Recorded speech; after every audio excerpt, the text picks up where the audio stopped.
வணக்கம் நண்பர்களே. சக்தி திருமகன் அருண் பிரபு இயக்கிய படம், விஜய் ஆண்டனி தயாரித்து கதாநாயகனாக நடித்திருக்கும் படம். இதுல திருப்தி ரவீந்திரன், வாகை சந்திரசேகர், இன்னும் பல நட்சத்திரங்கள் நடிச்சிருக்காங்க. அடியனும் ஒரு பாத்திரத்தில் நடிச்சிருக்கேன். இந்த படம் மிக முக்கியமான படம். அரசியல் பேசுகிற படம், ஊழலுடைய கட்டமைப்பை வெளிக்காட்டுகிற படம். தமிழ் திரையுலகில் வந்திருக்கின்ற படங்களில் மிக முக்கியமான படம். வணிகத்திற்கான அத்தனை அம்சங்களும் நிறைந்திருக்கும் படம், அதே சமயம் கருத்து செறிவும் நிறைந்திருக்கும் படம். நமக்கு தெரியும் அருண் பிரபு மிகச்சிறந்த இயக்குனர். 2 படங்களை இயக்கியிருக்கிறார். அந்த ரெண்டுமே முக்கியமாக நாடு முழுவதும் மிக முக்கியமான ஒரு வரவேற்பை பெற்ற படங்கள். அருவி அருமையான படம், அதற்கு பிறகு வாழ்வியல் தத்துவங்களை 2 படமுமே முன் வச்சது.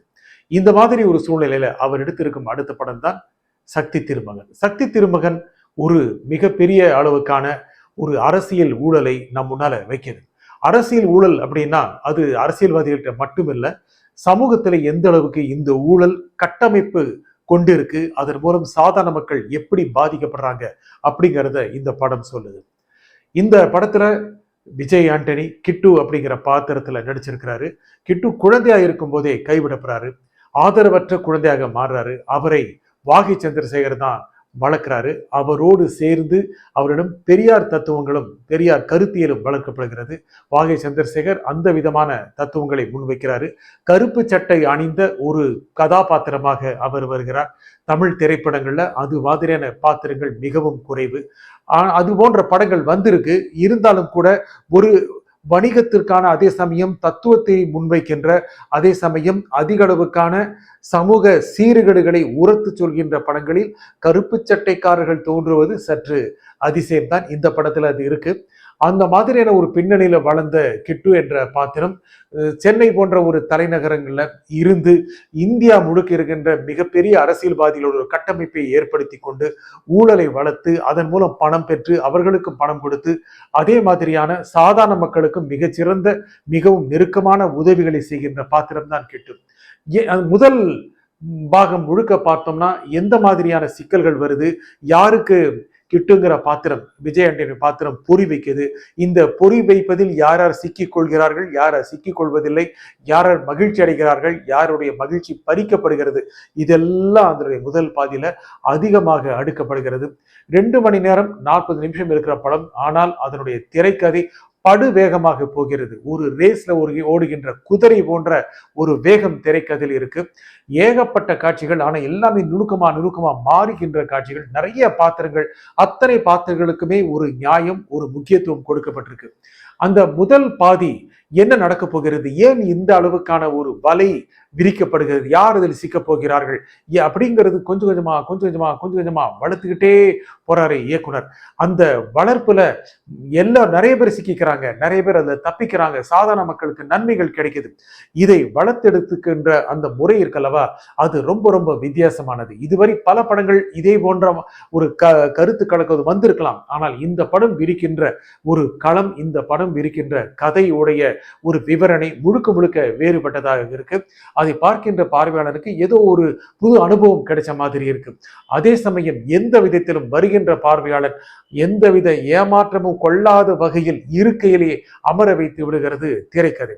அதே போன்று வசனங்கள். 2ஆம் பாகம், செகண்ட் பார்ட், இடைவெளிக்கு பிறகு வருகின்ற அந்த பகுதி பார்க்க போனா கொஞ்சம் அதனுடைய பிளாஷ்பேக், ஏன் இந்த குழந்தை இப்படி ஆனது, எப்படி வளர்ந்தது அப்படிங்கிறது ரொம்ப அழகமா வேகமா நல்ல கூர்மையான வசனங்கள் மூலமாக எல்லோரும் விழித்தெழக்கூடிய அளவுக்கான ஆழம் கொண்ட வசனங்கள் கொண்டதாக இருக்கு. அப்போ சிக்கிக் கொள்கின்றான் கிட்டு, அவன் எப்படி அதிலிருந்து மீண்டு வருகிறான், மீள்வதற்கான என்ன, அவன் தன்னை எப்படி இதனுடைய நோக்கத்திற்காக அர்ப்பணித்துக் கொள்கிறான், இதெல்லாம் அந்த படத்துல 2வது செகண்ட் ஹாஃப்ல, படத்துடைய 2ஆம் பாகத்துல அதிக அளவுக்கான விவரணையாக நீள்கிறது. அதே மாதிரி சிக்கிக் கொள்கிறானா, மற்றவரை சிக்க வைக்கிறானா அப்படிங்கிறது நடக்கின்ற அந்த காட்சிகள் எல்லாமே படுவேகமா போகுது. கிட்டத்தட்ட வசனங்கள் குறைவாக காட்சிகள் மூலமே என்ன நடந்துட்டு இருக்கு அப்படிங்கிறத நல்லதொரு அனுபவமாக எல்லோரும் உணர்ந்து கொள்ளக்கூடிய ஒரு அனுபவமாக அந்த செகண்ட் ஹாஃப் விவரிச்சிட்டு இருக்கு. இது எல்லாமே இயக்குனருடைய நுட்பத்தை காமிக்குது. அவருடைய முதல் படம் அருவி ஒரு குறிப்பிட்ட வகையான வகை தளத்தில் இருந்தது, ஒரு ஜானல் இருந்துச்சு. ரெண்டாவது வாழ், அது வேறு விதமான தத்துவ தளத்தில் இருந்தது. மூணாவது படம் முழுக்க முழுக்க வேறு வகையான ஒரு ஜானர். இயக்குனர் அருண் பிரபுவுடைய மூணாவது படம் வேறு வகையான ஒரு ஜானர்ல இருக்கு. இதுல எல்லாருக்கிட்டையுமே ஒரு பெஸ்ட் அவர் வெளியே கொண்டு வந்திருக்கிறாரு. நடிகர், தயாரிப்பாளர் விஜய் ஆண்டனி ரொம்ப அருமையான ஒரு நடிப்பை இந்த படத்துல பதிவு பண்ணியிருக்கிறாரு. அவர் மிக முக்கியமான படம். இந்த படத்துல அவர் கொடுத்திருக்கிற நடிப்பு மிக அலாதியானது. சின்ன சின்ன நுணுக்கங்கள் மூலமாக, சின்ன சின்ன பாவனைகள் மூலமாக, தன்னுடைய முக பாவனை, தன்னுடைய உடல் பாவனை மூலமாக, தன்னுடைய தளர்வு, தன்னுடைய கரார்தனம், தன்னுடைய ஸ்ட்ரிக்ட்னஸ், அதே சமயம் தன்னுடைய நிகழும் தன்மை, அதே சமயம் மற்றவர்களை பொறி வைப்பதற்காக அவர் பயன்படுத்துகின்ற சூட்சுமங்கள் எல்லாமே ரொம்ப அழகா இந்த படத்துல வந்திருக்கு. ரொம்ப ஒரு நல்ல ஒரு நெட்வொர்க்ல இருக்கிறவங்க எப்படி பிஹேவ் பண்ணுவாங்க அப்படிங்கிறதே காமிக்கிறாரு. அவருக்கு பின்னால என்னென்ன பூடகங்கள் இருக்கும், என்னென்ன ரகசியங்கள் இருக்கும் அப்படிங்கிறதை காமிக்கிறாரு. அதனால இந்த படத்துடைய ஒன்றிணைவதற்கு அவருடைய நடிப்பு மிக அதிகமாக பயன்படுது. அதே மாதிரி மற்ற நடிகர்களும் ரொம்ப நல்லா நடிச்சிருக்காங்க. வாகை சந்திரசேகருடைய நடிப்பு மிக முக்கியமானது. ஏனென்றால் அவர் தான் அந்த தத்துவ களத்தை வளர்த்தெடுக்கிறார். அந்த ஒரு சிறுவனிடம் ஏற்படுத்துகின்ற தாக்கத்தை அவர் தான் உருவாக்குகிறார். அதே மாதிரி இன்னும் காதல் ஓவியம் படத்தில் நடித்த கண்ணன் இந்த படத்துல மறுபடியும் நடிச்சிருக்கிறாரு. ரொம்ப வித்தியாசமான ஒரு தோற்றம், வித்தியாசமான ஒரு கதைக்களம், ஒரு எதிர்மறை பாத்திரத்துல நடிச்சிருந்தாலும் ரொம்ப அனாயாசமா, ரொம்ப ஒரு ஸ்டைலிஷான ஒரு நெகட்டிவ் கேரக்டரா அவர் அந்த படத்துல வெளிவந்திருக்கிறார். அதே மாதிரி இன்னும் நல்ல சின்ன சின்ன பாத்திரங்கள் கூட ரொம்ப தங்களை முழுக்க அழகா வெளிப்படுத்தியிருக்காங்க. செல்முருகன் தொடர்ந்து விஜய் ஆண்டனியோடய வர்றாரு.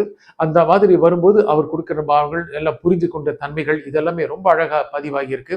இந்த படத்துல முக்கியமா சொல்ல போனா கேமரா, ஷெலி காலிஸ் ரொம்ப ஒரு அருமையான ஒரு கேமராமேன். நமக்கு தெரியும் அருவியில எப்படி ஒரு சின்ன ஒரு வீட்டுக்குள்ளே நடக்கிறத, ஒரு அரங்கத்துக்குள்ள நடக்கிறத ரொம்ப அழகா படம் பிடிச்சு காமிச்சாரு. அதே மாதிரி வாழ் எடுத்துக்கிட்டா நிறைய அவுடோர் ரொம்ப அழகான அம்சங்கள் கொண்டு வந்தாரு. இதுல எல்லாமே மிக்ஸ் ஆயிருக்கு. இதனுடைய கேமரா ஆங்கிள் ஒரு அழகான புதுமையான ஒரு திரை மொழியை கொடுக்குது. அதனோடு சேர்ந்து இயக்குனரும் ரொம்ப அழகான ஒரு திரை மொழியை பார்வையாளர்களுக்கு கொடுக்கிறார். எடிட்டர் ரெமன் கிருஷ்ணன் ரொம்ப ஒரு எக்ஸலண்டான ஒரு எடிட்டர். ரொம்ப நுணுக்கமாக எடிட் பண்ணி ரொம்ப வேகமான ஒரு படத்தை கொடுக்கறதுக்காக ரொம்ப அழகான தன்னுடைய தொழில் திறமை காமிச்சிருக்கிறாரு. மியூசிக் இந்த படத்துல விஜய் ஆண்டனிக்கு ரொம்ப ஒரு அடுத்த கட்டம் நிச்சயமா சொல்ல முடியும். முதல் ஷாட்ல இருந்து லாஸ்ட் ஷாட் வரைக்கும் கொடுக்கப்பட்ட பின்னணி இசை அல்லாதியானது, அபூர்வமானது. இதுவரை அவர் கொடுத்த படங்களில் மிக அருமையானது. ஏன்னா அந்த காட்சிகளுக்கு ஏற்ற விதமான பின்னணி இசை பதிவாகி இருக்கு. நிச்சயமா ஒரு மிகப்பெரிய அளவுக்கான ஒரு உணர்ச்சியை இந்த பின்னணி இசை கொடுக்குது. பாடல்களும் மிக சிறப்பாக இருக்கின்றன. முதல் பாடல் நன்றாக இருக்கிறது. வேகமாக செல்கின்ற ஜில் ஜில் பாடல் எல்லோருமே மயங்கு வைக்கும்படியாக அந்த பாடல் இருக்கு. அதனால படத்துடைய வேகம் ரொம்ப அதிகமா இருக்கிறதுக்கு அந்த இசையும் ஒரு முக்கியமான அம்சமாக இருக்கு.